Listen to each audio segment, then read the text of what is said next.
17 September. కొంతమంది విమోచనమని, మరికొంతమంది విలీనమని, ఇంకొంతమంది విద్రోహమని రకరకాలుగా అనవచ్చుగాక, కానీ తెలంగాణ సాయుధ పోరాటంలో ఆనాడు వేలాది మందిగా, లక్షలాది మందిగా పాల్గొని వేలాది మంది అసువులు బాసి ఆనాటి రాచరిక వ్యవస్థకు వ్యతిరేకంగా పోరాడి మనకు ఇవాళ స్వేచ్ఛావాయువులు వచ్చినాయంటే ఆనాటి అమరవీరుల త్యాగాలు మనందరికీ ఆదర్శం. వారందరికీ ఈ సందర్భంగా భారత రాష్ట్ర సమితి తరపున మా పెద్దలు, మా నాయకులు, తెలంగాణ తొలి ముఖ్యమంత్రి కేసీఆర్ గారి తరపున, ప్రతి గులాబీ సైనికుడి తరపున వారి అమరత్వానికి శిరస్సు వంచి వినమ్రంగా నివాళి అర్పిస్తున్నాం.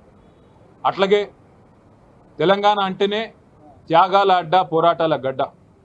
సాయుధ పోరాటం నుంచి మొదలు పెడితే తొలి దశ తెలంగాణ ఉద్యమమైన, ఆ తర్వాత కేసీఆర్ గారి నాయకత్వంలో జరిగిన మలిదశ పోరాటమైన, ఇవాళటికి కూడా ఈ నియంతృత్వ కాంగ్రెస్ ప్రభుత్వానికి వ్యతిరేకంగా జరుగుతున్న, ఈ ప్రజా కంటక కాంగ్రెస్ ప్రభుత్వానికి వ్యతిరేకంగా జరుగుతున్న పోరాటమైన, దానికి ఆదర్శం, దానికి బీజం పడ్డది తెలంగాణ సాయుధ పోరాటంతోనే. ఒక షేక్ బందగి, ఒక దొడ్డి కొమరయ్య, ఒక ఆరుట్ల కమలమ్మ, ఒక ఆరుట్ల రామచంద్రారెడ్డి గారు, రావి నారాయణ రెడ్డి గారు, ఇట్లాంటి ఎంతోమంది పెద్దలు ఆనాడు పోరాట స్ఫూర్తితో బండెనక బండి గట్టి అనే అద్భుతమైన కవితలు రాసిన పెద్దల స్ఫూర్తితో మరి భవిష్యత్తులో కూడా ప్రజాస్వామిక ఉద్యమాలు నిర్మిస్తూ తెలంగాణలో తిరిగి సంక్షేమ రాజ్యం రావాలని, రైతు రాజ్యం రావాలని, తెలంగాణ ప్రజలు స్వేచ్ఛగా ఊపిరి పీల్చుకునే మరి నియంతృత్వ పోకడలు లేని ప్రజాస్వామిక వాతావరణం రావాలనే ఆశయంతో కేసీఆర్ గారి నాయకత్వంలో పోరాటం చేస్తూనే ఉంటాం.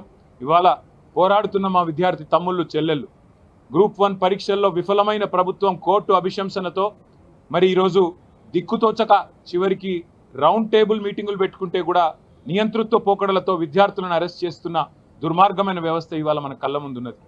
రైతులు ఇవాళ అల్లాడిపోతుంటే వారిని పట్టించుకోకుండా ఒలింపిక్స్ గురించి మాట్లాడుతున్న ఒక నీతిమాలిన ప్రభుత్వం ఇవాళ మన రాష్ట్రంలో ఉన్నది.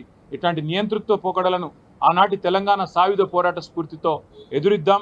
ఎదురొడ్డి నిలబడి తిరిగి తెలంగాణను సంక్షేమ బాటన, అభివృద్ధి బాటన కేసీఆర్ గారి నాయకత్వంలో ముందుకు తీసుకొని పోదామని చెప్పి మా సోదరులందరికీ, సోదరీమణులందరికీ తెలంగాణ వ్యాప్తంగా ఈరోజు జాతీయ సమైక్యతా దినోత్సవంగా, ఎందుకంటే ఒకరు విమోచనం అనొచ్చు, ఇంకోరు విలీనం అనొచ్చు, ఇంకోరు విద్రోహం అనొచ్చు, కానీ ఇవాళ రాచరిక వ్యవస్థ నుండి ప్రజాస్వామ్య వ్యవస్థలోకి సమైక్యమైన రోజు కాబట్టి మేము దీన్ని జాతీయ సమైక్యతా దినోత్సవంగా గతంలో ప్రభుత్వంలో ఉన్నప్పుడు పాటించాం. ఆ రోజు జెండా ఎగిరేసాం, ఈరోజు జెండా ఎగిరేస్తానే ఉన్నాం, ఈరోజు జెండా ఎగిరేసినాం. భవిష్యత్తులో తెలంగాణ ఉన్నంత వరకు బీఆర్ఎస్ ఉంటుంది కాబట్టి అప్పటిదాకా మరి తెలంగాణ ప్రజలకు ప్రజాస్వామ్య వ్యవస్థలో విలీనమయ్యే, అంతర్భాగమయ్యే ఒక అద్భుతమైన అవకాశం ఇచ్చిన మరి ఆనాటి పోరాట యోధుల స్ఫూర్తిని గుర్తు చేసుకుంటూ ముందుకు పోతాం. జై తెలంగాణ, జై హింద్.